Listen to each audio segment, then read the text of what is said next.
തിരുവനന്തപുരത്ത് ശിശുക്ഷേമ സമിതിയുടെ ഓഫീസിലേക്ക് യുവമോർച്ചയുടെ മാർച്ച് നടക്കുകയാണ്. അവിടെ നിന്നുള്ള തത്സമയ ദൃശ്യങ്ങളാണ്. പോലീസും സ്ഥലത്തെത്തിയിട്ടുണ്ട്. കഴിഞ്ഞ ദിവസം 2.5 വയസ്സുകാരിക്ക് സ്വകാര്യ ഭാഗത്ത് പരിക്കേറ്റിരുന്നു.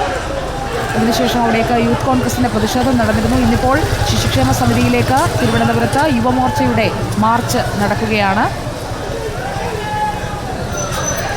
പ്രതിഷേധവുമായി യുവമോർച്ച തടയാൻ പോലീസ്. അവിടെ നിന്നുള്ള ദൃശ്യങ്ങളാണ് നമ്മളിപ്പോൾ കാണുന്നത്. ശിശുക്ഷേമ സമിതിയുടെ മുന്നിലാണിപ്പോൾ പ്രതിഷേധം.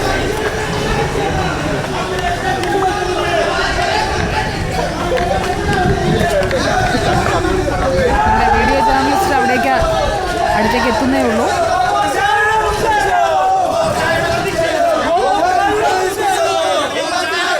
പോലീസ് ഇപ്പോൾ പ്രവർത്തകരെ അവിടെ നിന്ന് തുരത്താൻ ശ്രമിക്കുകയാണ്. ശിശുക്ഷേമ സമിതിക്ക് മുന്നിലുള്ള ദൃശ്യങ്ങളാണ് കാണുന്നത്.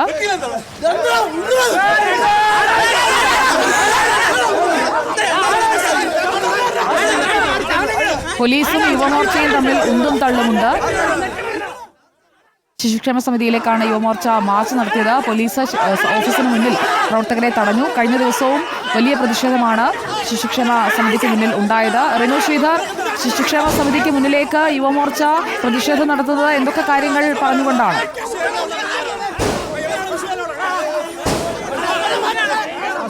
സമയം മുമ്പാണ് യുവമോർച്ചയുടെ പ്രവർത്തകർ ശിശുക്ഷേമ സമിതിയിലേക്ക് മാർച്ചുമായി എത്തിയത്. ബാരിക്കേഡ് വെച്ച സംഗീത കോളേജിന് മുന്നിൽ ഇവരെ തടയുവാൻ വേണ്ടി പോലീസ് ശ്രമിച്ചെങ്കിലും ബാരിക്കേഡ് തകർത്ത് ഇവർ അകത്തേക്ക് വരുന്ന ഒരു സാഹചര്യമാണ് ഉണ്ടായത്. പോലീസ് ബലം പ്രയോഗിച്ചുകൊണ്ട് ഇവരെ നീക്കാൻ വേണ്ടി ശ്രമിക്കുന്നുണ്ട്. പോലീസ് ഉന്തും തള്ളും നടത്തുന്ന പോലീസുമായി പ്രവർത്തകർ. പ്രധാനമായും ശിശുക്ഷേമ സമിതിയിലെ ഭരണസമിതി പിരിച്ചുവിടുക, ജനറൽ സെക്രട്ടറി രാജിവെക്കുക എന്നുള്ള ആവശ്യങ്ങൾ ഉന്നയിച്ചുകൊണ്ട് തന്നെയാണ് ഇവർ വന്നത്. നമുക്കറിയാം 2.5 വയസ്സുകാരിക്ക് ഏറ്റ കൊടും ക്രൂരത അല്ലെങ്കിൽ 2.5 വയസ്സുകാരിയെ ആക്രമിച്ചതുമായി ബന്ധപ്പെട്ട് തന്നെയാണ് സമരം ഇന്നും അരങ്ങേറുന്നത്, പ്രതിഷേധം അരങ്ങേറുന്നത്. എന്തായാലും വളരെ എണ്ണത്തിൽ കുറച്ച് മാത്രമായിരുന്നു പ്രവർത്തകരെങ്കിലും വലിയ രീതിയിലുള്ള പ്രതിഷേധം തന്നെയാണ് ഇവർ സംഘടിപ്പിച്ച ഈ ബാരിക്കേഡ് തകർത്ത് ഈ അതായത് ശിശുക്ഷേമ സമിതിയുടെ ഓഫീസിന്റെ ഭാഗത്തേക്ക് വന്നത്. പക്ഷേ ശിശുക്ഷേമ സമിതി ഓഫീസിന്റെ കവാടത്തിലേക്ക് വരുന്നതിന് മുമ്പ് തന്നെ പോലീസ് ഇവരെ തടയുന്ന ഒരു സാഹചര്യമാണ് ഉണ്ടായത്. ഇപ്പോൾ പോലീസ് ബലം പ്രയോഗിച്ച ഇവരെ നിർത്തിയിരിക്കുകയാണ്. ഇവർ റോഡിൽ കുത്തിയിരുന്ന് പ്രതിഷേധിക്കുന്ന ഒരു കാഴ്ചയാണ്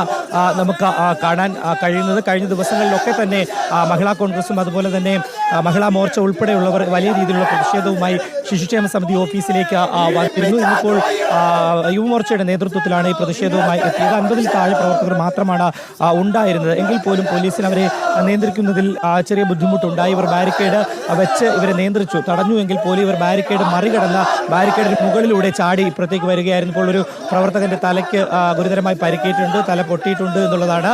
പോലീസുമായിട്ടുള്ള ഒന്നും തള്ളലിലാണ് ഈ പരിക്ക് പറ്റിയത്. എന്തായാലും